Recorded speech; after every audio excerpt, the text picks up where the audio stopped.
Good morning, everybody. Shabbat Shalom. To all you who are tuning in to us by virtue of the internet, we say Shabbat Shalom. Good Sabbath to you all. May your day be filled with rest, with peace, with joy, with hope, and with fresh perspectives on life. For all of us here, we get a chance to enjoy a little bit of cooler weather in Texas. A nice change in the atmosphere again. Last evening and into today, we have seen. I got up and walked this morning, and my morning walk was filled with geese.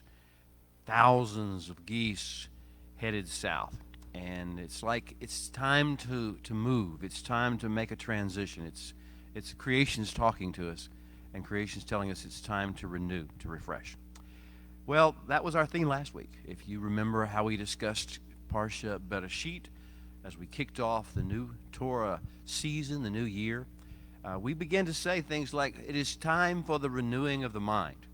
And I didn't actually quote you or read to you the scripture that is most famously used for that from Romans chapter 12, when Shaul has told the end game of God and how there will be a great restoration at the end of days, and how the seeds that have been scattered throughout the earth will be regathered, and great transformation, great joy will take place in that period of time. Though that is a far distant future, Paul then turns around and says, "So I beseech you, therefore, brethren, by reason of the great mercies, the great grace, the great favor of God, that you present your bodies a living sacrifice, holy and acceptable to God, which is your reasonable service. And do not be conformed to this world, but be transformed by the renewing of your mind, that you may prove what is that good, acceptable, and perfect will of God." It goes on in chapter 12 of Romans to discuss what a renewed life flowing out of a renewed mind will look like. And I encourage you to another time, when you have the time, maybe later today during your Shabbat, you can spend some time saying, what would, if I renewed my mind, how would my behavior, how would my approach to life, how would my interactions with fellow human beings, how would my mindset, how would my emotions, how would my state of health and mind be different? And he begins to tell you, in the Romans 12 is a full description of that. Now, renewing of the mind, and I talked about the fact that every year the Holy One calls us to renew our mind by acquainting ourselves with Torah, by going through the stories again, by reminding ourselves of where we came from, of why we're here, of where we're going, of what the purposes of life are, what the purposes of interactions with fellow human beings are, what our purposes vis-a-vis the creation, the physical geographical spaces we occupy or that we encounter are, what our life is all about, and these stories that he has designed to tell to us, to have us restudy, revisit, reacquaint ourselves with every year. This is how we renew our mind. It is under the tutelage of a great rabbi, of the only great rabbi, Yeshua of Nazareth. He is the one who takes us on this journey. He is the one who guides us and leads us, and therefore we do not do this separate from him in any way. To the contrary, he is our constant companion, our constant guide. He is our teacher. And that being the case, the book that we read, the studies that we do, the commentaries that we read, the authorities that we may consult, they are not our rabbi. Our rabbi is Yeshua of Nazareth, the strong Son of God. Now, if you can understand, we're at a place of renewing the mind, and the vehicle that the Holy One has chosen to have us renew our mind is his beautiful Torah. We have to say, where did this come from, and what is the purpose of these things we are reading? This is not an intellectual, educational exercise. This is not a history lesson. This is not some sort of form of teasing and pleasing our pseudo-intellect, where we think we know more than other people know because we know these stories. This is pure revelation from heaven. This is light. This is energy. This is power. And so the Holy One has taken great care to preserve it for us in such a way that if we do not let ourselves get distracted by the pseudo-intellect or by the flesh or by the emotion, if we don't let our minds go crazy as we're reading, if we don't let our supposed intellect get in the way, he will speak spirit to spirit to us. He will be deep calling unto deep.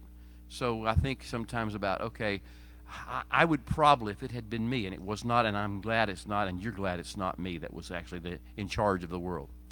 But if I had been in charge of the world, I would probably have chosen to put a lot more information into the Torah. I would have, you see, he gives these stories. He chooses what stories to tell. There was so much more he could have told us about Adam and about Hava.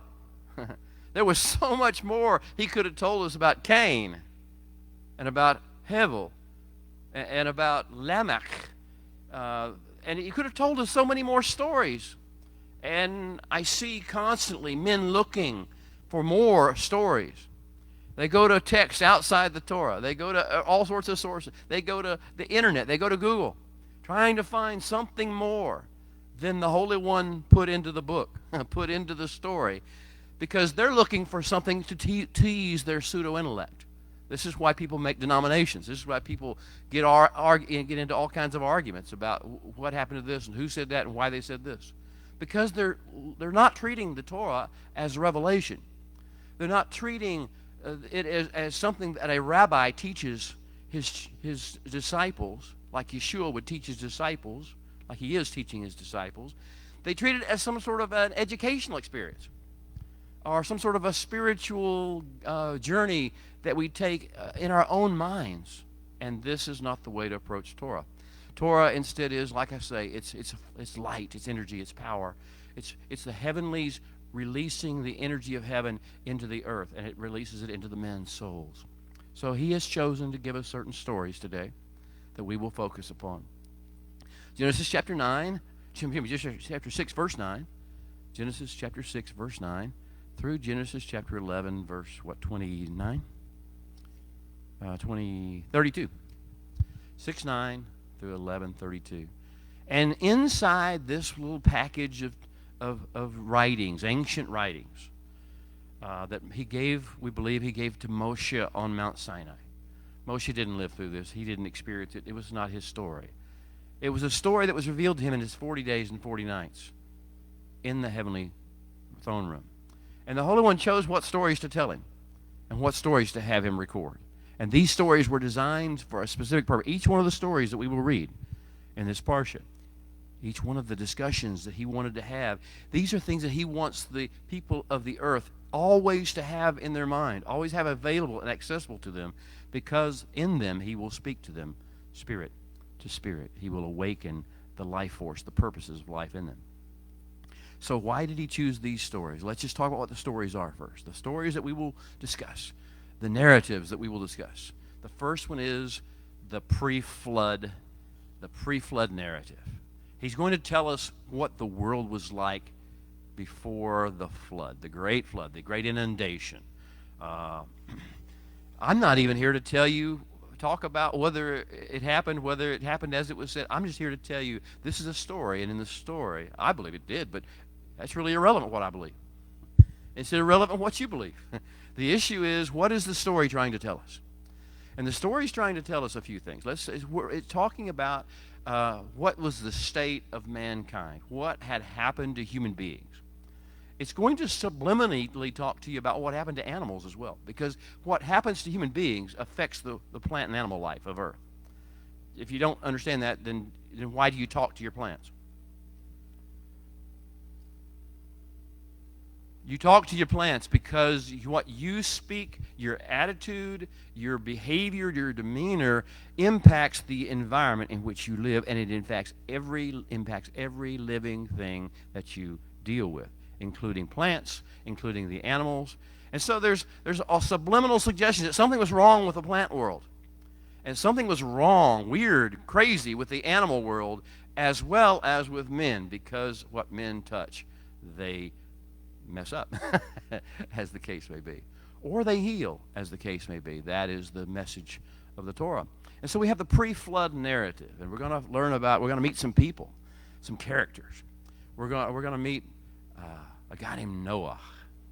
Before the story's over, before the thing's over, we're gonna meet his sons. We're gonna meet Ham and Shem and Japhet, Ham and Shem and Japheth, if you're Texan. And we're gonna meet these characters, and they're gonna have wives, and we're never gonna know their names. Noah's wife, we don't know her name, but she had one. He had one, only one. He had one wife, and each one of his sons had one wife, and so we have 8 people that are going to be involved in this great narrative that we're going to know either by name or by their character and their associations and their relationships. So we have this pre-flood narrative, and then we have the preparation for the flood narrative. What happens? How did the Holy One choose to get his people, the people that he had chosen to go through this process to renew creation? How did he get his model citizens prepared, and what did he have them do? What are the tasks that he assigned us to do? He's going to talk the first building program, of spiritual enlightenment.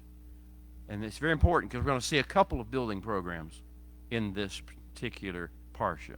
Before it's over, we'll get to another building program.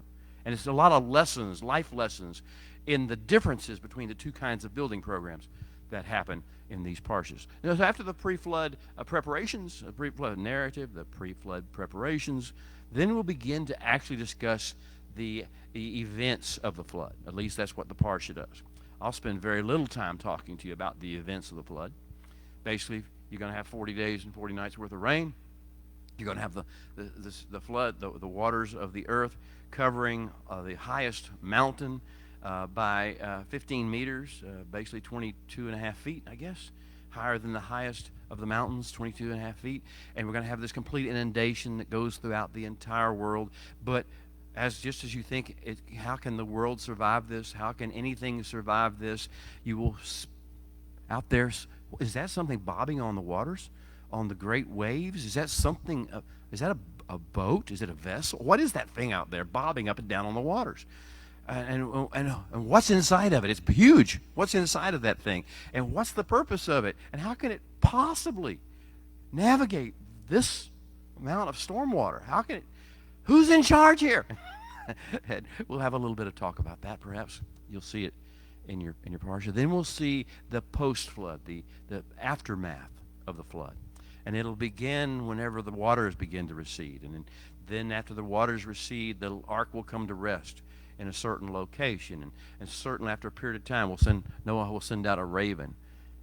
And then he'll send out a dove. And the dove and the raven are the part of the stories that you need to know. You need to understand your ravenous nature and your dove-like nature, and which one you're tuning into at a given time, and what the nature of the raven is, and what the nature of the dove is, and how it changes the way we look at life whenever we understand that. The raven, the dove will be sent out, and the dove will come back with an olive branch that signifies that the earth didn't get destroyed after all. It was all a mirage. It did not get destroyed after. It was touched. It was broken, but not cast down. It was. Oh, this is going to be a great theme of the Bible all the way through. That you can have bad things happen to you, but you rise back up. And you rise back up better and stronger for what just happened to you. And that's what the earth's going to do in the post-flood era. And then we'll have the processes. We have Noah. We have a story about Noah going out after the flood and building an altar and doing things. We hear about a pleasing fragrant aroma rising from the earth. We hear about God, the creator of the universe, actually letting us know what he thinks and how he feels, and how he responded to that pleasing fragrant aroma that men made, and how he said things that he had no need to say, that he had nothing to gain from, but he spoke them out of pure love for his creation. And he made promises that there was no quid pro quo for. He made amazing promises with no quid pro quo, at least for that promise at that time. And then we'll have Noah goes out and he's seeing the new life take place, and he plants or he cultivates a vineyard. And we'll have this whole narrative. You need to know the story of Noah and the vineyard. This is a part of your story too. This is a part of how you know how to react to people who are in your family or in your sphere of influence, who only see evil, who mock the things that they can see with their eyes, and then how you respond to that, how that affects and impacts the family life. You're gonna see. You need to know the story of Noah and his vineyard, and of Ham, and of Shem and Japhet, and what happened in that story, and which one of the past, the way of Shem and Japhet, or the way of Ham? Which one is the way you approach situations of people, difficult situations in people? And then we're going to see another narrative, another story comes out. And in this story, we're going to see that there is a great building project. Man's first building project is, and they're in the valley of Shinar. And the instructions were going to be to go forth throughout the world, disperse, multiply, be sown like seeds throughout the earth, go to every place in the earth. And they're going to say, no, I want to go to the planet of Shinar and just stay here, and I want to build a community here, and I want to build a system here. I want to build an institution here, and I want to build a city, and I want to build a tower in the city, and I want to make sure, I don't care what the Holy One said about not building a flood, we're going to make sure we get that tower higher than that 22 feet. Just in case he does it again, we'll be up above that 22 feet this time, because we can all go up on the tower and do this. So he does the tower building process, and then we have this strange thing that the Holy One does in response to that. He doesn't tear down the tower. What does he do in response to that process? He touches something. He changes the environment of the world and the way in which people relate to one another in such a way that they don't even realize what he just did to them. And there's three words that are going to be used that are all translated language in the English text. And one of them is the mouth, safa in Hebrew. And one of them is the tongue, lashon, the lashon in Hebrew. And the third word that's all these are translated, you don't ever get it in English because you don't know. But the third word that's translated as speech or in English is davar. The buzzing, the sound, the depth of the words, the depth of the reasoning, the depth of the divine inspiration. That the whole book of Devarim that we just read, that is also listed as speech in the English word. You don't get it. He's confusing the speech. He's touching your mouth. He's touching your tongue, and he's differentiating. That's what he does. The Elohim signature is to differentiate between the use of the tongue, the use of the mouth, and the use of the Devarim, and how you actually pronounce and speak the truths of God or the truths of man as you choose to see fit. And he will leave us there, but he will do one more thing, a little bit of a story, a little backstory, really. He'll tell us about another man. The end of the Parsha is about the lineage after we have the Tower of Babel, lineage of a man of Shem, of one of the sons of Noah, and it goes all the way down to a fella that we'll get to know really, really, really well. We'll get to know him a lot better than Noah. We'll get to know him a whole lot better than Adam. We'll get to know him better than Hava. We're going to get to know this guy. This guy is going to be a beacon. This guy is going to be Avi, our father. This guy is going to be our patriarch. This is going to be the guy that we want to emulate, that we know that we somehow are connected with. He's a father of all who believe, all who trust, all who have a level of relationship with God. He's that guy. He's the guy we point back to. And his name, he's introduced to us as Avram. Abram in English or Western pronunciations. Avram. Avram Avinu. Avram our father. He will be just introduced to us. We'll get his bigger story over the next few weeks. He will be a part of the rest of Torah. And without him, without our understanding of him, we won't even understand what Torah is for or about. His stories or our stories. Well, here we are. I told you what the basics level, the bones of the stories of Parsha Noach are. There's no way I can give a thorough discussion of each of them. So we'll start where we left off last week, and we'll go as far as we get. I just want you to think about where we ended last week. We were in Genesis chapter 5. Boy, we were given a whole new way of looking at, we had a renewal of the mind. So we got a new way of looking at our purpose, man's purpose on the earth. It's right there in the Torah. He told us what our purpose in the earth is. To be fruitful. It's all about fruit. It's not about what we think. It's not about our theology. It's not about our belief system. Everything he told us is we are supposed to be bearing fruit. Fruit that looks like our Father.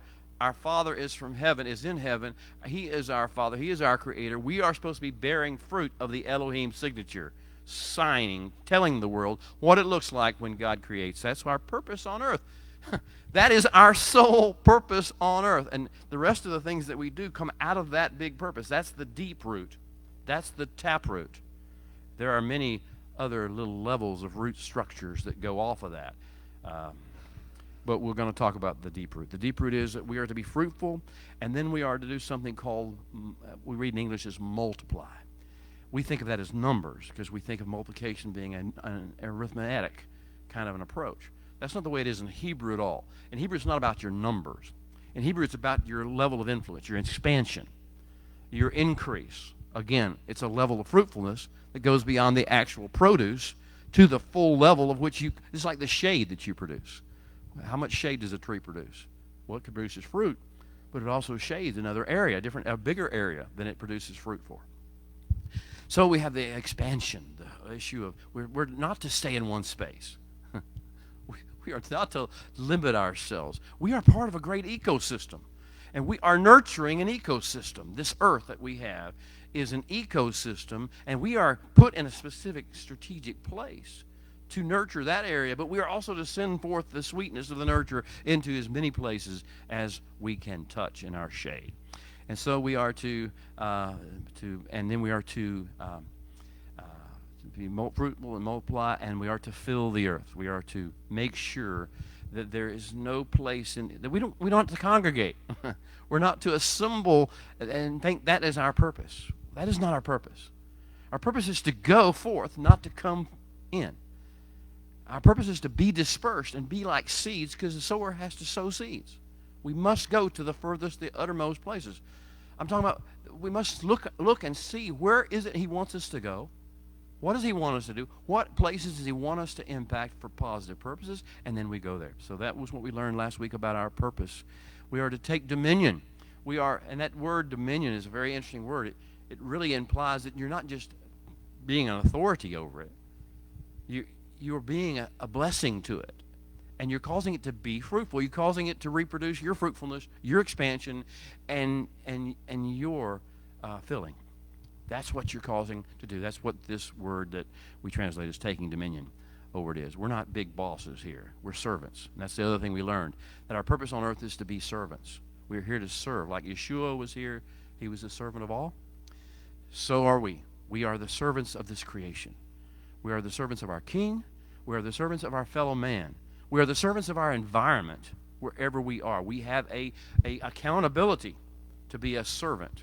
This servant accountability, servant's presentation. So we've learned that about man's purpose on the earth. And that renewed our mind, because we thought we were here to have a good time. We thought we were here to make a lot of money. We thought we were here to somehow get our will done and get a lot of respect and admiration from other human beings. We thought we were here to do some sort of a menial task or a labor or build something. He said, no, you're here to be fruitful and to expand, and you're here to fill the earth, and you're here to bring fruitfulness out of it, and you're here to bless it and serve it, and that's your reason to be alive. That's the only way you'll ever find to reach into the level at which you found joy and your purpose and your meaning. Anything else is going to be just chasing the wind. One of the fascinating things that we learned right before we went into the Parish Bereshit, by tradition, we studied the book of Ecclesiastes during the whole week of Sukkot. And we learned that joy is not what men think it is. Joy is never found in the things men think they will find. Everything is a dead end. Everything is a trail that peters out and goes nowhere. All the things that man look at and say, these things that'll make me happy if I do that. All our bucket list items on earth are just trails that go nowhere. But he says there's another way.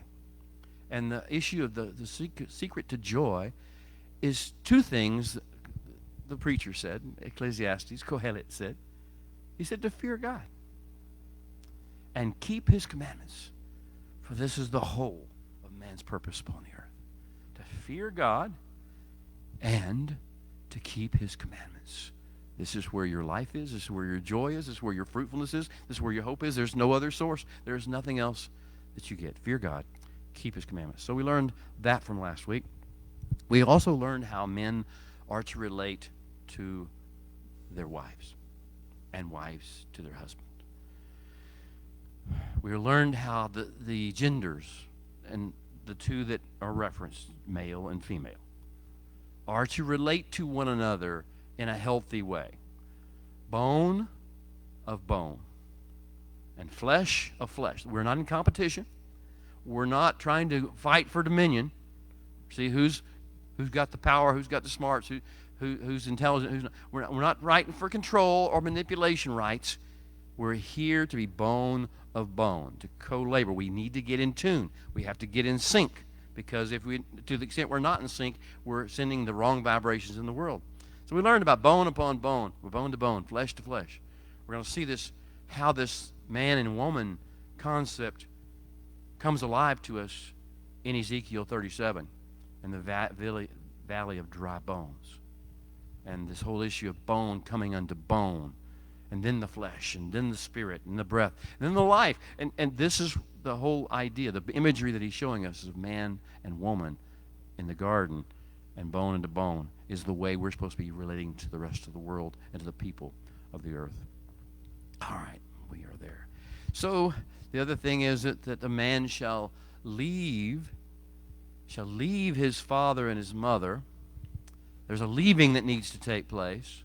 And then this other thing about we learned last week, then there's a cleaving that has to take place. And this Hebrew word dabach, this cleaving, if you've left but you haven't cleft, if you left but you haven't cleft, if you haven't begun to debak, and to debak means to wrap yourself, and that's why in a Hebrew wedding you see there's a sevenfold circling takes place.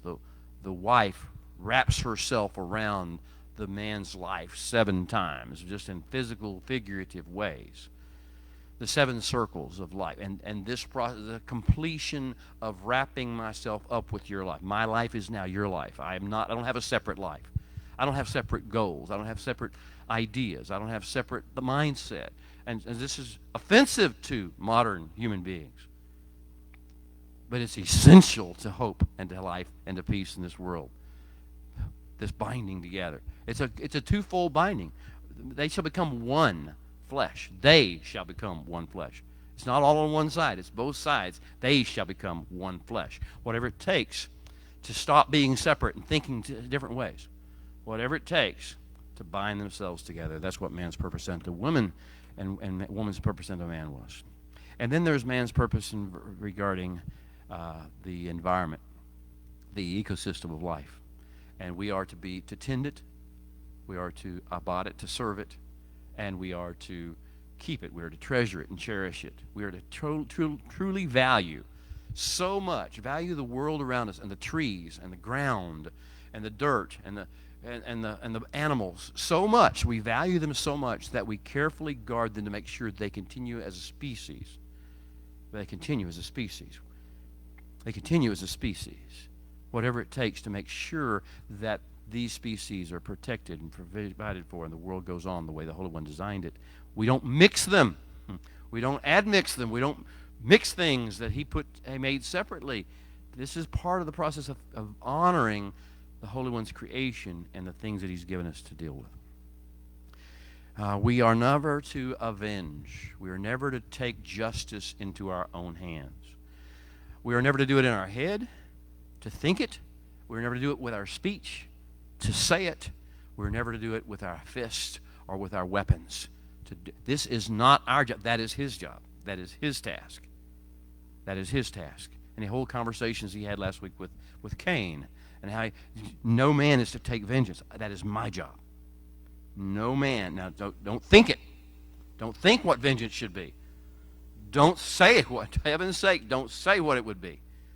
We're not in this business for vengeance.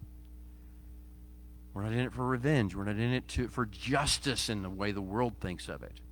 We're in it from the standpoint of what will heal it, what will heal, what will restore, what will bring about life. And that was our purpose in regard to all these things.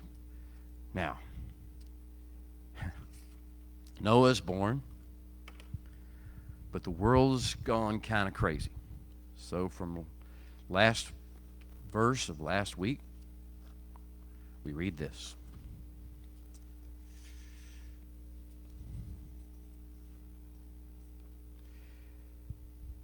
Last three verses. And the Holy One saw that the wickedness of man. I'm going to read you the English, and realizing that we're reading an English translation of an ancient Hebrew text. And so what we're going to get with this English translation is something less than the Hebrew text is trying to tell us. Hopefully it will get us something. So I'm going to read it in the English text. And the Holy One saw that the wickedness of man was great in the earth, and that every imagination of the thoughts of his heart was only evil continually. I'll read that again so you get the gravity of the situation. And the Holy One saw that the wickedness of man was great in the earth, and that every imagination of the thoughts of his heart was only evil continually. Only evil continually. And the Holy One, and this is again the English translation through the lens of people with mindsets that are not necessarily the Holy One's mindset. And the Holy One was sorry that he had made men on the earth. I've actually read one English translation, and he repented that he had made men on earth. And he was grieved in his heart. That's the English translations. So the Holy One said, I will destroy, again an English translation of a Hebrew word, I will destroy man, whom I... Did he do this? No, he didn't do this. Let's see. I will destroy man, whom I have created from the face of the earth, both man and beast, creeping things, and birds of the air. For I am sorry, again, Hebrew, English translation of a Hebrew, that I have made them. Wow. And then the next phrase that introduces our parsha, it was the last phrase, the shocking last phrase of Parsha Bereshit, without which you will not understand Parsha Noach or the rest of the Torah. And it says, but Noah found, English translation, grace. But Noah found grace in the eyes of the Holy One. That radical, crazy statement is going to color everything from this point on. But Noah found grace in the eyes of the Holy One. Shockwaves should be going through your soul about right now. He saw that the wickedness of man was great in the earth. He saw that every imagination of the thoughts of his heart was only evil continually. He saw that he wanted to destroy the creatures, the man, the beast, the creeping things, the birds of the air. He was sorry, according to English translations, that he made them. And then he says, but Noah found grace in the eyes of the Holy One. Oh, this messed up some theology. This messed up some teaching and some doctrine out there. This is radical. This is unbelievable. This is scandalous. God showed grace before grace was a thing. God does this. God does grace. God does grace. Now, the interesting thing is the next verse, which is the beginning verse of Parsha Noach, says this. In the beginning verse of Parsha Noach, it says, this is the generation of Noach. Noah was a just man, perfect in his generations. Noah walked with God. We want to say, the reason Noah found grace in the eyes of the Lord, because he was a righteous man, was because he was perfect in his generations, was because he walked with God. Here's the problem. There is a missing key. Key in Hebrew means because. There is a missing causal factor. We ended last week's note saying that that Noah found grace in the eyes of the Holy One. And now we're getting a new vision of what he sees in Noah because he sees him through the eyes of grace. Looking through the eyes of grace, what does he see in Noah? Because he saw that the wickedness of man was great in the earth, and every imagination of the thoughts of his heart was only evil continually. But then he saw through the eyes of grace. And through the eyes of grace, what did he see when he looked at Noah? And that's what we get the first verse of this week. What would God see if he looked through the eyes of grace at you? I'm not talking about what your behavior belies, what your attitude has reflected. I'm not talking about what other people have looked at you and seen. I'm not talking about what you would see or you would judge in yourself. I'm talking about if he chose to look at you through the eyes of grace, what would he see? He would see Troy as a righteous man. He said, no, he's not. I know him. I've seen him. I've seen how he behaves. I've seen him in his bad days. I've seen him in his worst. He said, no, you're not looking at him through the eyes I'm looking at him. You've chosen to look at him through your natural eyes. You haven't adopted my eyes. I want you to learn to look at things through my eyes because I choose to see things through eyes of grace. And through eyes of grace, there is righteousness where you don't see righteousness. It's not in his behavior. It's not in his attitude. It's not in his good deeds. It's in his trust. It's in his willingness to. I didn't see good deeds in David. I saw a man who's after my own heart. This is the way, the radical shift in perspective, the renewing of the mind this week is to understand that God chooses to look at us through the eyes of grace. And therefore, if he chooses to look at us through that way, what right do we have to look at ourselves or other people through any other eyes? What right do we have to look at our enemy through those eyes? What right do we have to look at the perverse people of this world that we understand are engaged in horrible sin? What right do we have to look at them through other eyes than our king? Our rabbi is trying to teach us to look through those kinds of eyes. Why would Yeshua feel so comfortable going to prostitutes' places and tax collectors' places? And why was he? Because you see, he looked through the eyes of grace. He saw things that you can't see, that the Pharisees couldn't see, because they were all caught up in what they see on the surface and what they didn't see on the surface. And Yeshua said, no, there's a righteous man in there somewhere. There's one who is capable of fulfilling his purpose in his generation in there. There's one who is capable of walking with me in there. I just got to go set him free. I just got to go acknowledge that person's there. So when you have this issue, the first thing, the shocking revelation of Noah starts it all off is that Noah found grace in the eyes of the Holy One, and it changed everything. It changed the way the Holy One chose to do things. And so you say, well, I don't know why Noah is the only one who found favor. He's not.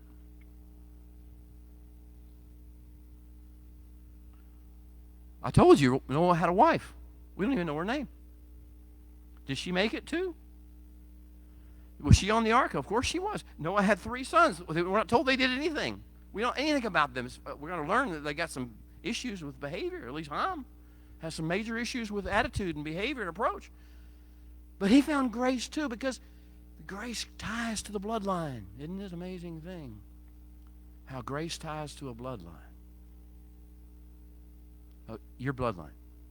What is there some? Are you being a part of your bloodline that allows God to attach grace to people that you don't even deal with on a regular basis because they're in your bloodline? Isn't that well, he does. So he sees them, and he sees Noah and their wives. Noah and their sons and their wives.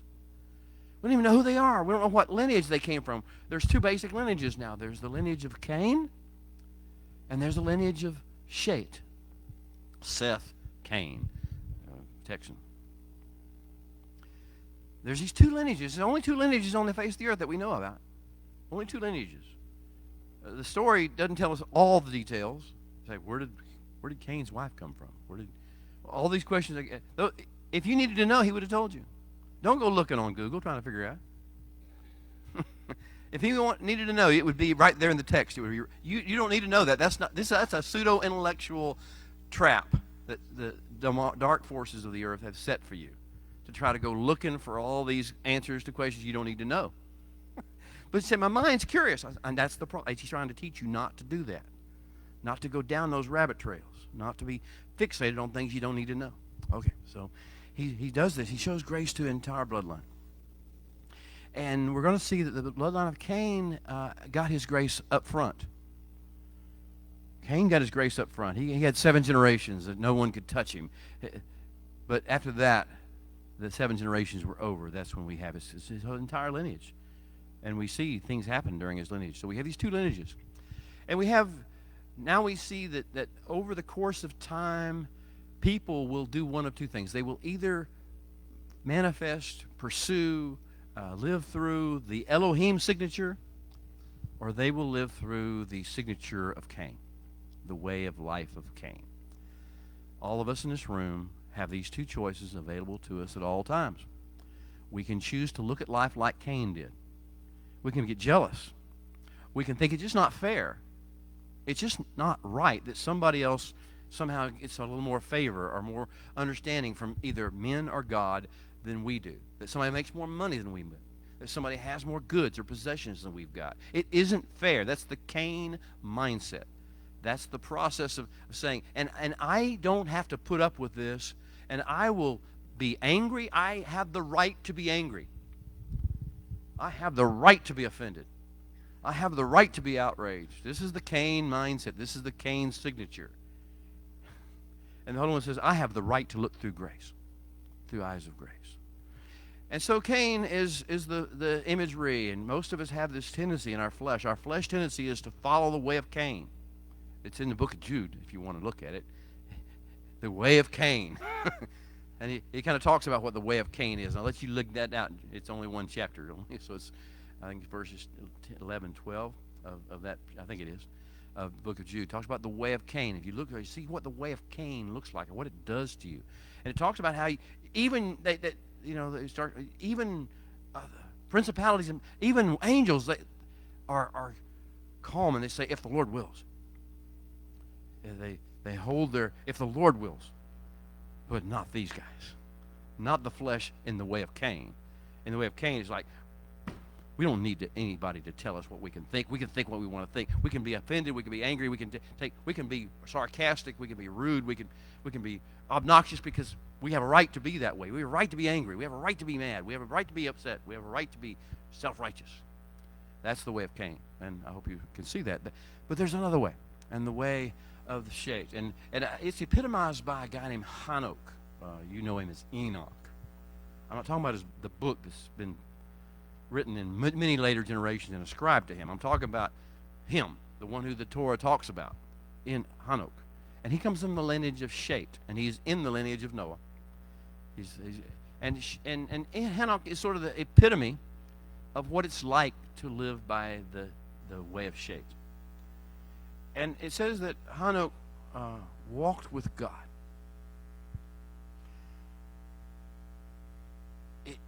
He was constantly conscious of God's presence. He was constantly responsive to God's presence. He moved in sync. Wherever God was going, he was going. Wherever God was doing, he was doing.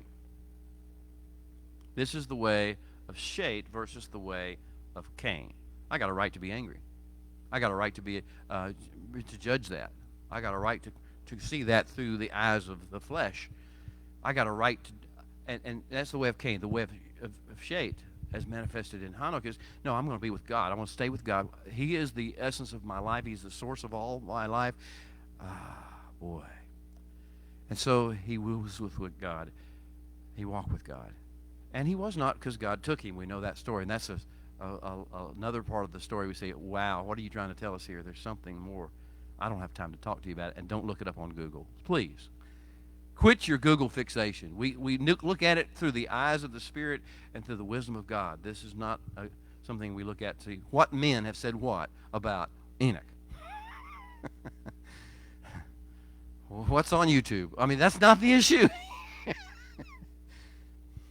The issue is, what does the Spirit of God speak to you deep unto deep about Hanok, about it? You don't need, your mind does not need to know, your spirit needs to know. All right, so we have this, and here's Noach, and Noah is just another human being. He's got both the Cain, the way of Cain in his blood and his spirit and his flesh, and he's got the way of Shet and the way of Hanok. So here he is, and so God looks at him through the eyes of grace, and he says, he sees he's a righteous man. He's a just man, perfect in his generations, and he walked with God. And Noah begat 3 sons, Shem, Ham, and Japheth. And then he goes on, he says, he changes, he's going to tell us all this generation, all this genealogy. He's going to tell us all this. It's like he said, that's enough. That's all you need to know. Noah, Ham, Shem, Japheth. Cut that. We'll talk later.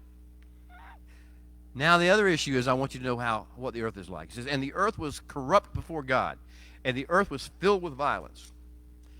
So God looked upon all the earth, and it was indeed corrupt, verse 12. For all flesh had corrupted their way. All flesh had corrupted their way on the earth. And God said to Noah, the end of all flesh has come before me, for the earth is filled with violence through them, and behold, I will, English, destroy them with the earth. Make yourself an ark of gopher wood. Make yourself an ark of shittim wood in Hebrew. Now, so we're going to have a couple of things. He's going to tell us the story of the pre-Noahic, pre-flood world. It is characterized by 3 things. 3 things that we need to understand. And those 3 things are, let me see if it was corrupt. What was this? He said, the earth was corrupt before God, the earth was filled with violence. Up above that, you're going to see that it was evil, only evil. So we've got 3 things and violence. So we're going to see 3 things in the English language that tell us why there had to be a flood. There can be 3 things in the English language that tell us why there need to be a renewing, a refreshing. And those 3 things are, in English, evil, corruption, and violence. Those are English words. That's not the Hebrew words. Those are the English words. So that's what we interpret. But there's evil, and there's corruption, and there's violence. Those 3. If you get nothing else out of this, if you're only in the English mindset here, then at least get those 3 things. But the problem with that is, what is evil? What exactly does that mean? Well, I know it when I see it. That's your problem. That's the problem. There's no definition there. There's only your flesh reaction there is all that is. You think you know what evil is because you think evil is what? Moral evil? Some kind of, it's just not right. It's not fair. I have a right to be offended. That's the way of Cain. That's the way of Cain. Because you think you have a right to decide. You know what evil is. Well, this is a challenge. So if it's not evil, if evil is maybe not even the right word, if evil is an English mindset concept, if evil is really not the issue here, what is the issue? The first of the 3. In Hebrew, the word is ra. Resh ayin. It comes from the verb root. The tap root is always a verb.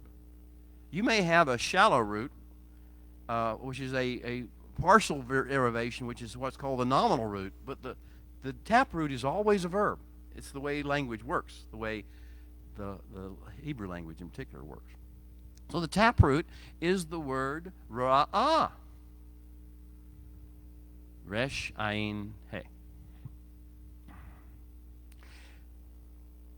Ra'ah?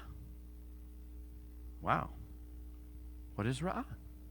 So if we're going to talk about what this issue is that English language has translated into evil, then what's the problem? And it comes from vision, perspective, seeing, choosing to fixate on one thing.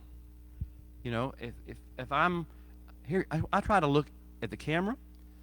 I try to look at each table one by one as we go through these discussions. I try to see everybody's face. I try not to fixate on any one given individual. Because when you lock eyes, it's like a weapon in military. Locked on. Now you're ready to do damage. When you lock on to somebody, to something, to some situation, this is ra'ah. You have just locked on either for lust, or for favor of some variety, or for some form of destruction. And that's what ra'ah means, is to take this approach that I'm going to fixate, obsess on one thing, one set of behaviors, one approach, one way. So it means to look, to see, to inspect, to consider, to think about, to interpret, to analyze, to overthink, to obsess about, to fixate on, and to lock on target. That's what ra'ah means. So we're talking about now that the earth was filled with Ra. Then it was mean that people were letting their eyes fix on dark things, on bad things, on the negative, on the improbable, on the sinful, the behavioral things. That fixate on those things, and not, if you're fixated on that, what can you not see? You can't see through the eyes of grace. You can't see the potential. You can't see the possibilities. All you can see is the bad thing you're fixated on. So that's first thing is.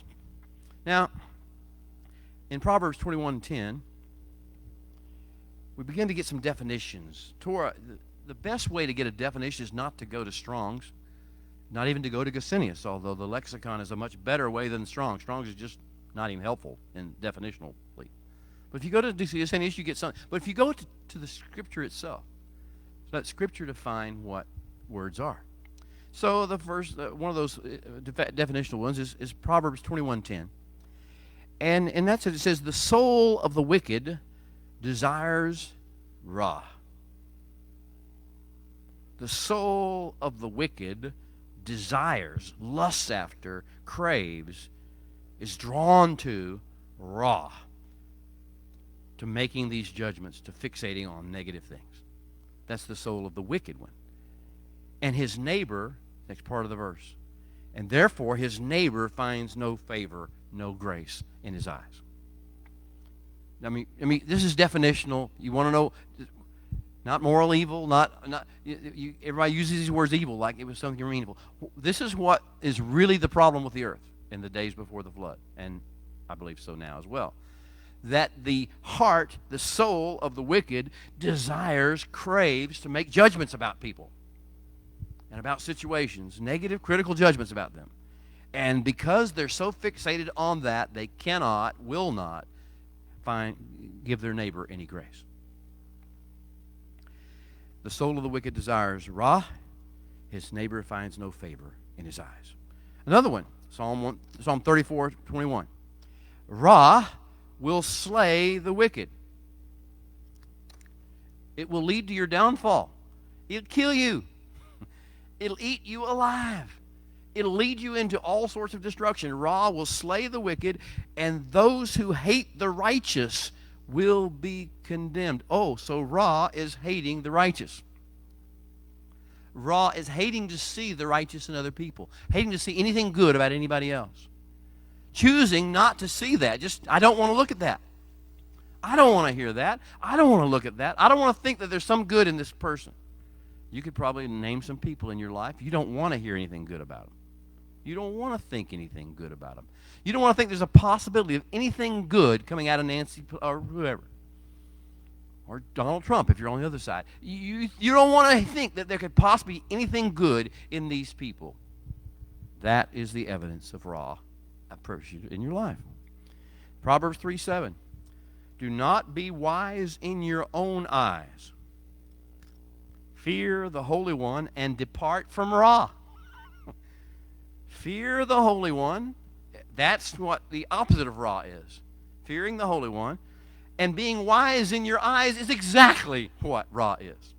being wise enough in your eyes to say, I have a right to make a decision. I have a right to decide to choose this, to feel this way, to be angry, to be offended.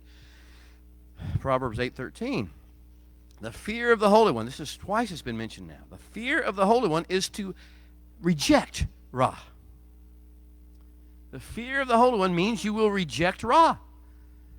The fear of the Holy One means you will reject Ra. You will turn away from it. Pride, you will reject it. Arrogance, you will reject it. And the way of Ra. And the perverse mouth, you will reject. This is an amazing thing. The perverse mouth, the mouth that speaks sarcasm and cynicism and negativity and accusation and complaint. That I will reject that because the fear of the Lord tells me I have to reject that. But Ra tells me that's what I really want. I desire it. I desire to be a smart mouth. I desire to be the arrogant, the one, the sarcastic one. I pride myself in my sarcasm and my judgment. The arrogance, the pride. Okay, rejecting Ra. So we've learned a little bit about Ra. Hopefully this is renewing your mind. What the world thinks of as evil is really pretty deep and ingrained in human beings. It is the sense of, I have a right to judge you, and I'm going to exercise that right. I'm going to prove my arrogance. I'm not going to look at you through eyes of grace. I refuse to do that. I refuse to look at you through eyes of grace at all or favor in any regard. I choose to look at you through critical eyes so I can feel better than you are. My pride can be enhanced. And I can speak the negativity I love to speak, those little tidbits of gossip, those little tidbits of accusation, criticism, chanting and ranting and raving. That's the first thing that the earth was full of. The second thing is it was full of English corruption. Corruption. Shakat in Hebrew. The Hebrew word is shakat. And it means a destructive influence. Think of a corrosive agent. Or something that just doesn't belong there. Back in the 60s, when I was learning to drive and doing a lot of driving with in this process, there was always some prankster, some jokester who thought it was really funny to put sugar in your gas tank. Anybody know what I'm talking about here? Some of you oldsters have understood that you don't put sugar in the gas tank. If you put sugar in the gas tank, it's corrosive, it's corruptive, it's going to destroy. People ain't going nowhere. There's certain things just don't belong. You put stuff where it doesn't belong, and it has an immediate corrosive, corruptive effect that begins to deteriorate things. That is what we get with shakat. It's whenever we begin to introduce things into context they don't belong. And this is some of the negativity, the criticism, the accusation, all that stuff goes along with it, corruption. Now, let me give you some examples of how that works in Scripture. Again, we're going to use Scripture to define this, not Merriam-Webster's. I mean, it's going to be defined by Scripture. Exodus 32, verse 7, this golden calf incident.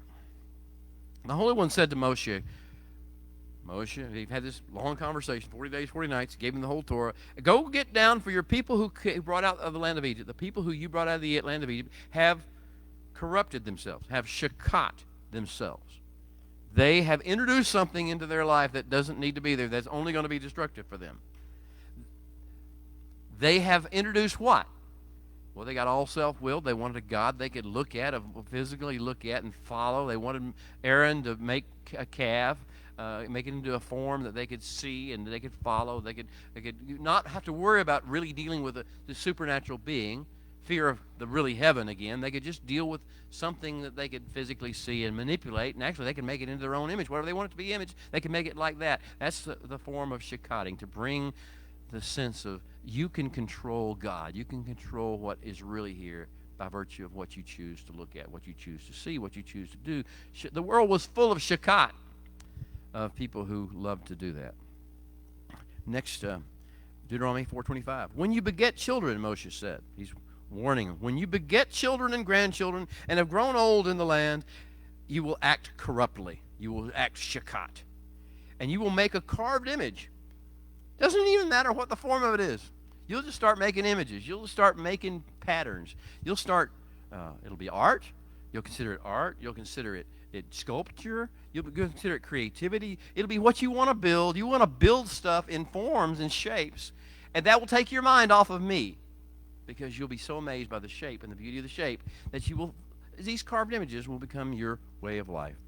And you will, in so doing, do ra, evil, in the sight of the Holy One your God, and you will provoke him to discipline. Deuteronomy 33:29. Again he says, Moses says, for I know that after my death you will become utterly shakat. You'll be all caught up with stuff that you make up in your own mind. And you'll turn aside from the way that I've commanded you, and ra will befall you in the latter days. Because you will do ra in the sight of the Holy One, to provoke him to discipline through the works of your hands. So now we have this issue. What in our life is there ra in our lives? Yes. Are we getting some level of are we getting it under control? Are we getting it where we can manage the ra in our life? The desire to see evil, see dark things, see bad things, and to judge them and criticize. Are we getting over that, or are we still in the throes of it? Then the issue is, what corruptive influences are there that we're letting into our lives? What are we fixating on? What are we obsessing over? What are we analyzing? What are we doing that's keeping our minds from actually connecting, fearing the Lord and keeping his commandments? What is in the way of doing that? What's blocking it? And then the third thing is violence. English violence. Hebrew word is Hamas. Chet mem samek. Hamas. It's from a verb which means to again, to be a corrosive, corruptive influence, to cause harm. To cause harm. Now, this is one of those words that's been interpreted by the sages, and I'm just give this for what it's worth. I don't try to tell you this is the way you should look at it. They say it always seems to devolve into three areas. This idea of harm causing, introducing things that cause harm to your life. And the first of those is always basically with regard to your fellow man. Humanity. You begin to be oppressive. You begin to look at men as objects, people as objects, objects to be against, objects to somehow be in your way. They're obstacles. You play yourself off against men in the earth. You choose this group or that group or whatever, and you say, I'm the opposite of that. You begin to be antithetical to certain groups. You begin to call men obstacles. And therefore, you begin to speak negatively about them. You begin to think negative thoughts about them. You begin to feel negative emotions toward them. And you begin to act in negative ways toward that particular group you've artificially designed. And then the second way in which that usually happens is in the form of sexuality. Okay? So it's like God told you what man and women are to be like. You're to be joined in one flesh. You're bone upon bone, flesh upon flesh. But then it's the same concept with regard to female. She's for my pleasure, or he's for my pleasure. He's for my enjoyment. He's mine. I own him. I want to use them for an object of pleasure. I want to use them somehow for my purposes. I want what I want from this person. Virtue versus I'm here to serve this person. I'm here to complete and fulfill this person. I'm here to work with and be joined with, become dabak, cleave to, unified with this person. And whatever it takes, I need to be doing that as opposed to using them or responding to them, reacting to them in the way of, that's not the way I like it, so I'm not going to enjoy it. That's the second realm in which Hamas tends to work. And so what we have is oppression within relationships. What we tend to see is abuse, but it's not just physical or even verbal abuse. It's mental abuse. It's abuse of the purpose or who they really are, not seeing them for who they are, not treating them the way they deserve to be treated, not being mindful of your responsibility to that person, instead trying to use them for your own purposes and pleasure. And then the third issue is theft.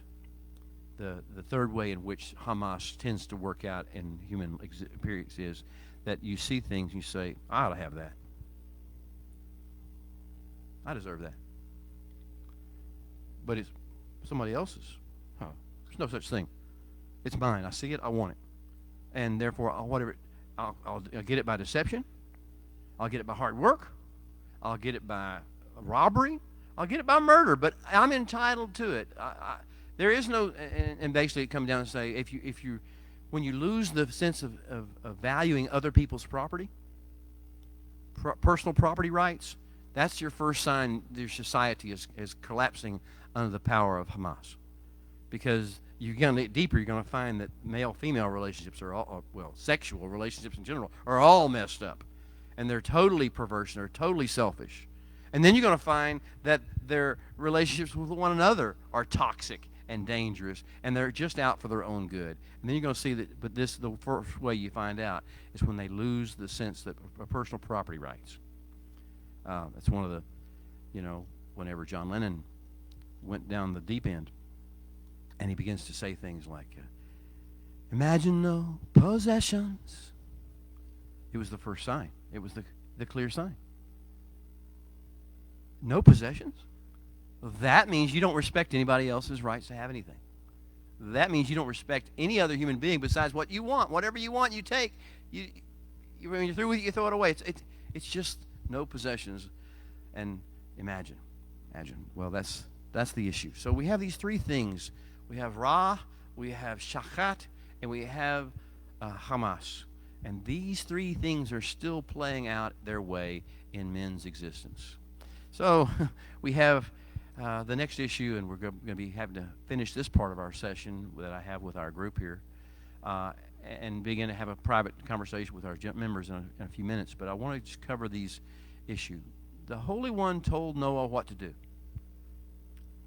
The Holy One really kind of amazes us that his instructions were pretty clear. And he said, Noah, build an ark. We can all imagine the conversation. We can all imagine, because there's been no rain on the earth. Never been any rain. The earth was watered by mist, right? Remember this? But there was no rain upon the earth. There was no storm clouds. There was no thunder, no lightning. None of the stuff that we think of in storm. He says, build an ark. There's going to be a great, I'm going to wash away the thing. And so he said, build. And so what did he tell him to build of? He said, of shittim wood, of a certain kind of wood that grows, of a natural, of a thing that exists in the earth. Now, the whole story of how he builds it, and he gives it specific dimensions. This is the first building program.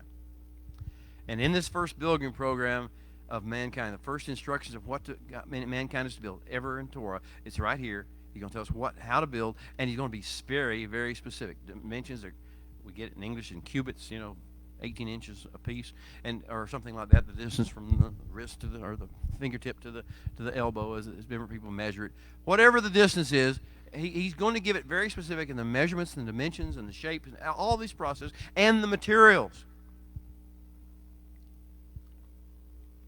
And of course, Noah has been touched by the grace of God. If he hadn't been touched by the grace of God, I don't know if he would have done it exactly the way God said to it. You don't do things in a certain way that please God, and then he gives you grace.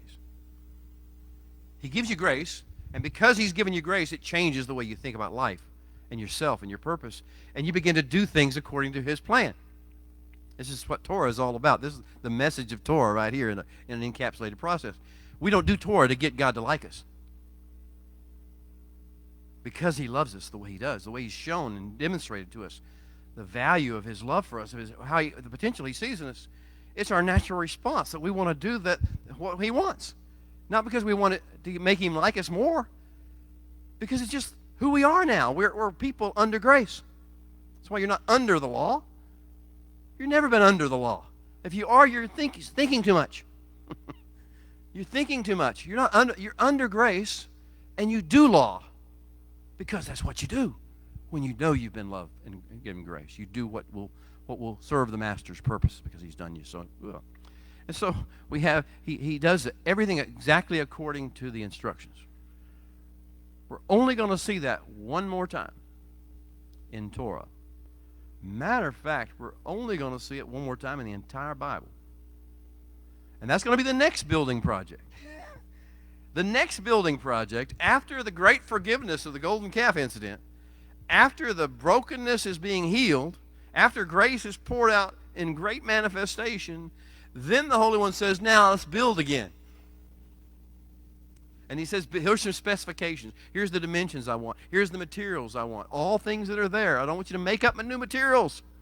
I want you to take the materials I've given you that I created of the earth, and I want you to build them, and that's the tabernacle, or the mishkan, the place of dwelling. That's the second. Now so Noah builds the ark exactly according to the specifications because he's been touched by grace. And that's what he just wants to do. And he does it, and they do exactly what it said. They go on the ark. The animals come. I don't know if you ever thought about this. How precious was each one of those? This is the only one of the species. And Noah didn't go out and round it up. God brought the animal to Noah. It says specifically in the Torah. God brought the one he wanted to preserve. The two, in the case of clean animals, or unclean animals, and the 7 pairs, in case of the clean animals. He brought every unique individual. It was God's choice to bring each one of those animals. It wasn't just the random giraffe, or just that's the first first rat I found. I'll just grab him. No, they came. These were precious, and so this is amazing the way the Holy One chooses his vessels. And once he chooses a vessel, how are you going to respond to this choice of that vessel? This is again part of the test. Can you imagine how precious it was and how precious in the eyes of Noah? And you're responsible now, Noah. You're responsible for making sure that the chosen one of the creator of the universe makes it to the other side. You can't be solely responsible, but as a human being goes, you're the one who's responsible for doing that. Well, that's kind of the way. We all have chosen ones in our lives. We all have responsibility for chosen ones. We all given chosen ones to interact with. The question is, do we see the value? Do we understand how precious they are? We don't have the right to judge them. We don't have the right to condemn them. We don't have the right to say that's the wrong choice. You shouldn't have chosen that person. This is the challenge, and it's just in the animal form. They came, they went, 40 days and 40 nights of rain, 5 months of flooding. The water begins to recede. Send out the raven. Open the window. Send out the raven. Raven. What does ravens do? What is the ravenous nature? He had a spouse, or she had a mate back at the boat. Noah probably knowing that, and there's only 2. There's only 2 of them in the entire world. And Noah says, okay, they're going to repopulate the earth with the ravens, but I'm going to send this raven's got better eyes than I got, can get up higher, can fly high, has real clear vision, real precise vision. I'm going to send this raven to be my drone. This is my drone. We had in today's world, we use a drone, but we didn't have a drone. We had low tech. And so in low tech, Noah decides to say, what's going on in the world? I can't see it. I want to get an idea, so I'm going to send out this raven. I don't know if he didn't think about it or what happened, but what he thought perhaps because he got a mate back here, he's coming back, or she's coming back. Well, good luck with that, because what is the fixation of the raven? Dead stuff that's dying and decaying, stuff that it can eat, stuff that it can stuff its face with. And so the raven goes out and it doesn't come back. Now, eventually it had to come back because we got ravens in the world today. But during the entire time Noah was thinking about that, it wouldn't come back. It didn't come back because it was eating carrion. There was lots of it. There was plenty of dead stuff in the world. Are you fixated on dead stuff? Are you fixated on the stuff that stinks in your world? Is that what you talk about? Is that what you think about? Are you so obsessed with the things that aren't right in the world, the things that are dying, that you can pick at, nitpick, and meditate on, and think about, and salivate over? Is that, you see, this is the problem. That's the ravenous mentality, the ravenous approach to life. But then there's the dove, and the dove doesn't see near as well, and the dove doesn't fly near as high. But the dove knows one thing really well. I'm coming back from my mate. I'm not going to come back from my mate. I'm going to build a home. I'm going to find something to build a nest with. I'm a dove, and to be dove-like as opposed to being ravenous. And so he sends out the dove, and the dove goes and he flies. And first time he comes back, but he comes back with nothing because there's nothing to be found in the first 7 days. He sends him out 7 days later again, and here comes the dove this time, and this time he's got an olive branch in his mouth. This time he's got the first makings of a nest, the sign, the symbol. You can get all religious and symbolic and woo-woo if you want to, or you can just say, this is the nest. He's built the first branch of the nest. He brought it back for his bride. Now this is a symbol. And that particular stage, then the Holy One speaks to Noah, says, go forth, go from the ark. And Noah goes forth. He saw all the animals. They all go down onto the earth. And they first thing Noah does is build an altar. Another building project. But this time it's different. God never told him to build an altar. There's no instruction to build an altar. But Noah's, can you imagine coming down off that ark and looking back up and thinking, how in the world did that thing survive for the last year? How did we make it? And not one of these animals died. Not one of my family died. How did we make it through this? And the gratitude and the joy and the exuberance. And so he builds an altar. Now, here's a funny thing when you only got a certain finite number of animals. You got 2 of every clean animal. No, 7 pairs of every clean animal, and no 2 of every. You're not going to use an unclean animal. You're not going to use one that only got 2 of. Because if you did that, what happens if you do that? You're either killing the male or you're killing the female. And if you don't have both a male and a female, how much reproduction are you going to get out of this process? 0. You're going to lose a species. So you're responsible for the species. So you don't take the unclean. You take one of the clean. And you give the olah, the scent, the smell, the fragrance of a total surrender of this new world. Total surrender of our wills from this point forward. That's what olah means. And you give this, and it ascends, the smell ascends to heaven. And the Holy One, I don't know if he has a nose like he doesn't have a nose like we have it, but somehow or other he smells this pleasing, fragrant aroma of the passion of man, the dedication of man to him. Not to his will, not to a religious form, not to an institution, not to an organization, to him. Do you understand the difference here? Noah did this out of the passion of his heart, and he only for him. There was no quid pro quo for that. There was nothing he was going to get back from it. He already had everything he needed. So he took one of the species. He wasn't looking for, I want a payback on this. This is an investment. That was not an investment. It was a total declaration of surrender, of love, of passion to God. I want to be like with you. And so he lives up, and that's what hits God so well. He smells this pleasing, fragrant aroma, and he does his own no quid pro quo. I mean, do you realize he had the perfect right to tell us if he wants to wash us away with a flood again? He's got the perfect right. He had every right. He's the creator. He put us in this world. He can take us out. He chooses to bind his own hands behind his back. It's often said, with God, all things are possible. All things but one. The reality is God says, no, there's one thing I'm going to do. I'm going to take my hands and I'm going to tie them back on this one issue. What's that issue?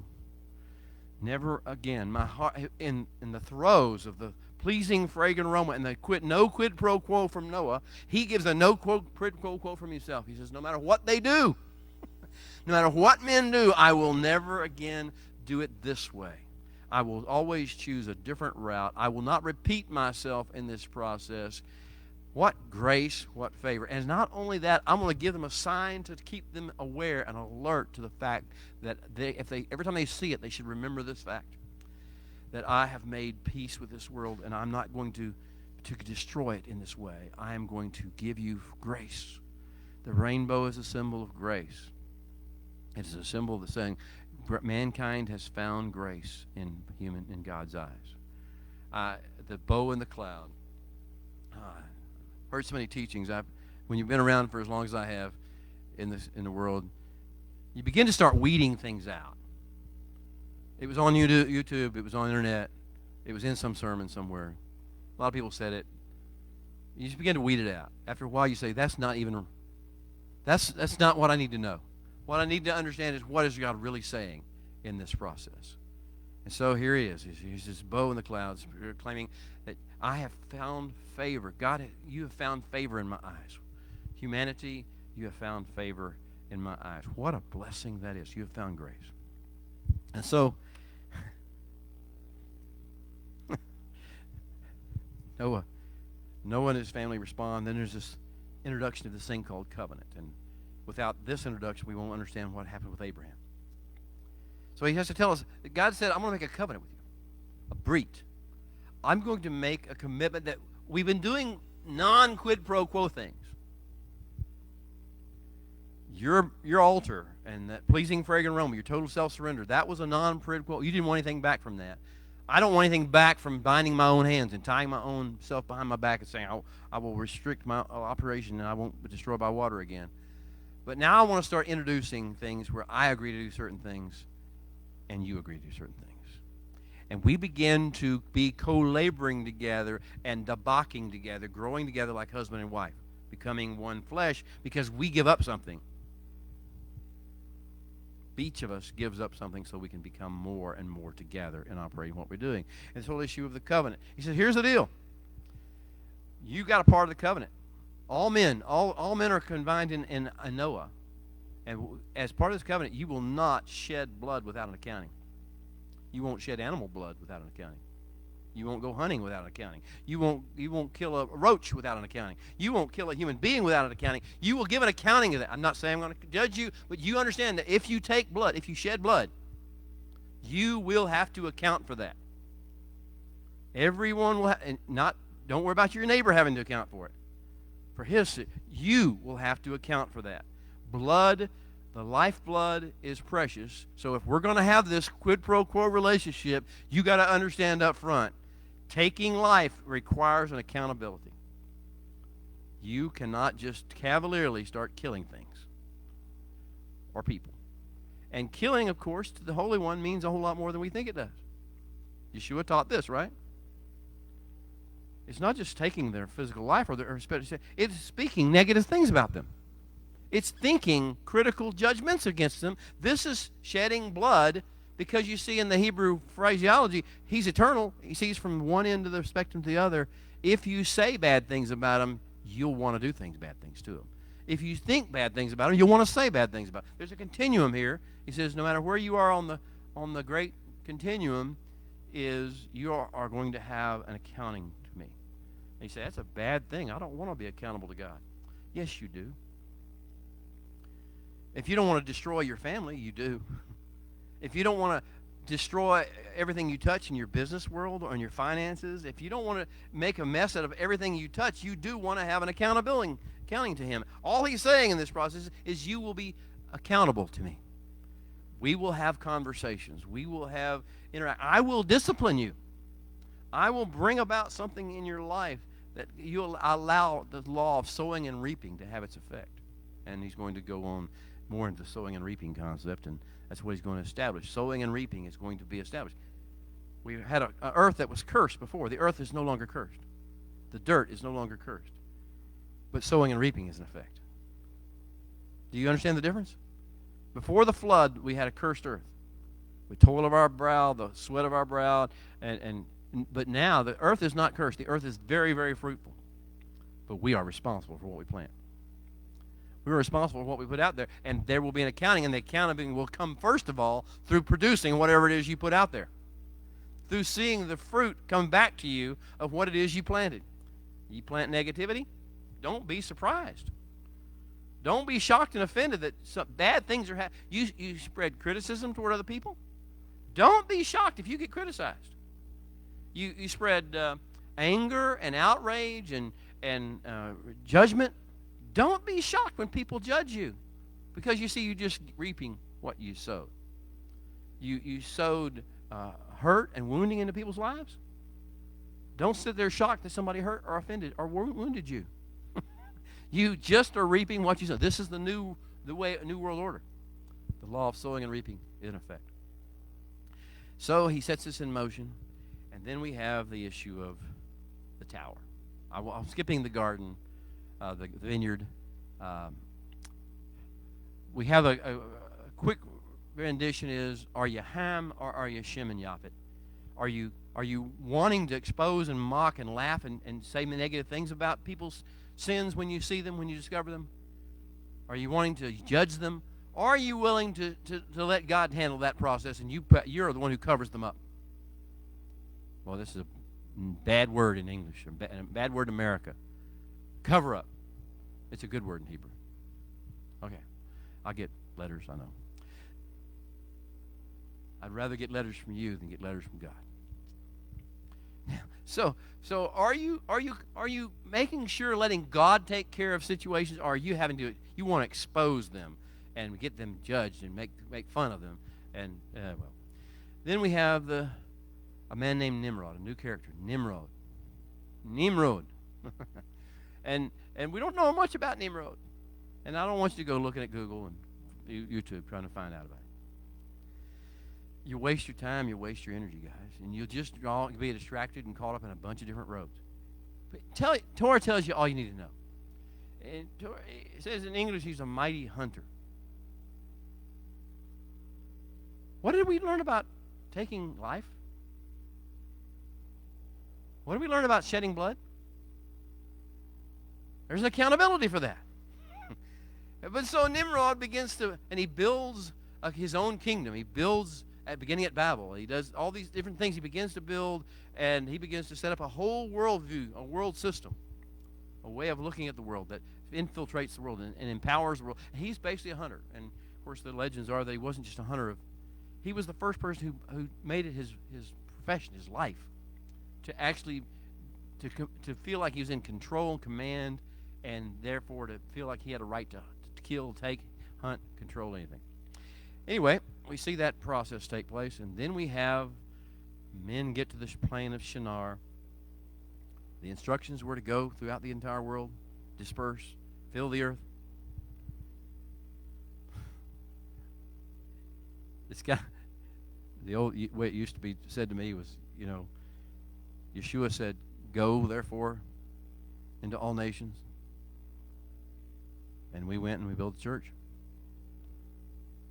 And we met together, and we didn't go into any nations, and we didn't go anywhere. We did the exact opposite of what he said, because he wants us to go forth, and we want to stay put, and we want to enjoy our own little fellowships and our own little situations. Well, here's what happens is the people are instructed, the post-Noah generation is instructed to go forth in the world. Go into there's a reason for this. All these nations are going to be part of the harvest. When the reapers are sent, which is the covenant people, are going to be sent into that later. If there's nobody there, what's the point of them going? They got to go there because there's got to be people there. Well, at any rate, so they need to go to the four corners of the world. They need to go to the islands and the coastlines. They need to go throughout the world. But no, they want to go to the plain of Shinar and stay there. And they get there and they start looking around, and there's no stones, nothing to build with. God always tells you to build with natural things, with things that are of the creation. And he didn't tell them to build anything at the plain of Shinar. And if he did tell them to build something, if he had have told them to build something there, it wouldn't have been with what they built. You just chose to build with. And so they don't find any stones in the building in the plain of Shinar, but they want to build something. Well, let us build a city and a tower that extends into the heavens. And they don't find any stones to build it. And whenever we do have the last building project on earth, is going to be what? The temple. With the New Jerusalem, before the New Jerusalem, before the millennial, we're going to have the millennial king. We're going to have this temple, and he doesn't tell us to build it out of bricks. We're going to have an experience building things with bricks. That's Egypt. That's not the goal. Building with bricks is not a great idea. Building with stones, we're supposed to build stones that have not even been cut, that are uncut stones. That's how we build the temple. That's how it was all to be built. Anyway, so we get this. We're in the plain of Shinar. Men are there, and they want to build a city, and they want to build a tower. Why? They're supposed to be dispersing. They want to do the exact opposite of what they were called to do, and they want to build a tower to heaven, which is what's the purpose of that? To get above the flood? You don't know the rainbow? You don't remember the rainbow story? You don't care? You don't want to take any chances? The sages say that it was the year 1656 from creation that the flood took place. Don't know if that's the case or not. That's what the sages say. 1656 years. So they say the reasoning of the people at the planet Shinar was that, okay, so the way creation, the way earth, the way nature They wouldn't use the term creation. The way nature is set up is that there's a possibility every 1,656 years that this could happen again. So we're going to develop a 1,656-year flood plan. You've heard of a 500-year flood plan or a 100-year flood plan. We're going to develop a 1,656-year flood plan for one of those. Every one out of every 1,656 years floods, and we're going to build a tower high enough that we're going to be over 22 feet from the highest point on the earth. And so if he does it again, just like he did last time, or if it happens again, because he didn't do it, it just happened. Well, at any rate, so that's the sage's theory on that process. And I love it's all a parable. It's all illustrative to you. Is that the way men think? That is exactly the way men think. That's what they're trying to tell you. This is the way men think. This is the way you think when you're away from God. What can I do to avoid the next shoe dropping? How can I manipulate things? How can I store up enough stuff? How can I hide away myself in enough places? How can I buy enough guns to be able to preserve myself against the next big cataclysmic thing that takes place? Fear God and keep His commandments. This is the whole sum of life. But no, we can't do that. We want to go through this process. So they look around. They can't find any stones. There's nothing to build this with. So they decide to invent something. Human inventiveness. Human ingenuity. Come up with a plan. We can take this slime. We can go into the slime, and we can dig it out, and we can go get some straw, and we can mix it together. Whatever we got to do, we'll go down there and play in the dirt. Men love to play in the dirt. We'll go down and play in the mud and the muck and the mire and pull up and make bricks. And we can use clay for mortar, and we can build this thing. And it's a part of the process of which way are you following are you fascinated by what men can do? Are you fascinated by, I was thinking, I was driving down the road talking to the Holy One about this. And he said, Bill, what are the 7 wonders of the world? Oh, I'm trying to think, okay, there's Nebuchadnezzar's Hanging Gardens. There's Taj Mahal. I'm going to go through, and he said, what do you notice about all those 7 wonders of the world that people talk about? They were all built by men. They were all designed and planned by the mind of man. And human beings tend to think that is what's important. And they say those are the 7. He said, no, do you know there are 7 wonders in the world? And those aren't them. The 7 wonders, the real wonders of the world are the things that God has made. They're the sunrise and the sunset. They're the beauty of the waters and the beauty of the skies. And the wonder of creation. All the wonders of creation. That's the 7 wonders of the world. But see, this is the issue we have to face before we get into the Avramic life, before we get into the next phase of our covenant relationship. Do we value that which men can do, which men think, or do we value what God says and what God does? Those are the challenges that we face, and that's the message, the reason these stories are included, I believe, in the Torah, when he could have told 1,000 stories, 1,000,000 stories to Noah, to Moshe. And Moshe could have written 1,000,000 stories about what took place in these early days.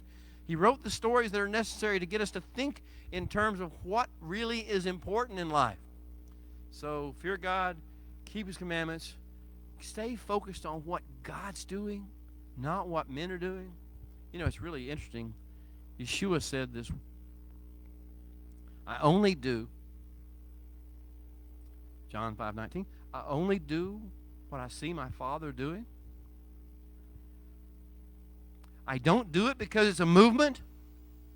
I don't do it because men are building institutions and organizations around it.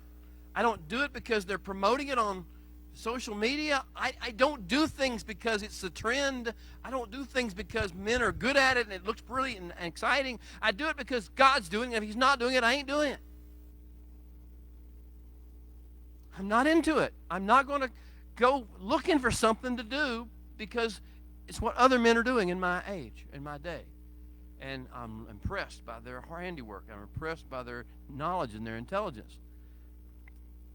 Now, as Torah people, as people of the covenant, as people of the Creator, as sons and daughters of the living God, who are called according to His purposes, as those kinds of people, we have a very important decision to make about what we will pursue and what we won't. We've talked about eliminating or at least managing the raw drive, the desire to judge other things and condemn other things and fixate on only the evil, the darkness. We've talked about the shikating, about not introducing things into our life that don't belong there because that's not the way God designed it. We've talked about not doing the Hamas, the violence issue, the issue of thinking that we have the right to control things, manipulate things for our own purposes, our own desires. Now we've got the issue of, okay, are we here to do what God's doing and what he put us on earth to do? Or are we on a lark? Are we doing it our way? Are we in a rebellious mode? Are we just thinking we can do things and we'll make a name? Because that was the other thing about the tower, right? Let us build a city and a tower that extends to heaven. And let us make a name for ourselves.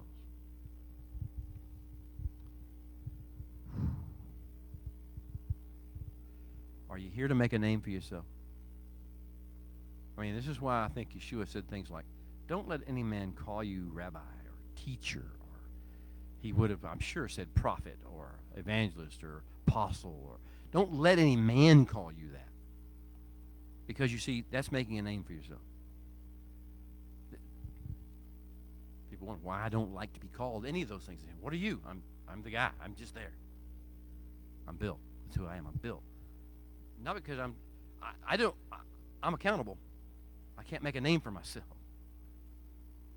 Now, this issue of learning how not to make a name for yourself or make a name for somebody else. We are not here to build people's ministries. We're not here to build our own ministry. We're not here to do any of that stuff. We're here to do whatever the Father's doing, and to do it according to his instructions, and to do it according to the passion of our heart, like Noah did for the altar, and the Holy One did for saying, I'm not going to do it, and to do it also for the quid pro quo, because part of our nature of being is, if he said not to do it, or if he said to do it, that's what my life is, because I am an object of grace, and I've received grace. I've received his kindness. I've received his mercy. I've seen the beauty of it. I've seen the undeserved nature of it, but I've also seen the empowering force of it. And therefore, I will do what is according to his plan for my life, and the covenant will come forth. Now we're ready for Abraham. We will be ready for that to come forth next week. Thank you very much for joining. For all those who joined us today by virtue of the internet, I thank you for showing up and coming and tuning in. Those who will come later, just may you be blessed. I would ask you that you would put your name down. Let us know you were here. Let us know what you're thinking, what your heart is. Even let us know what the temperature is wherever you are.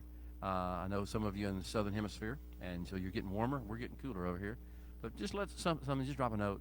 We'd love to get to know you better and to bless you. Shabbat shalom to all. Amen.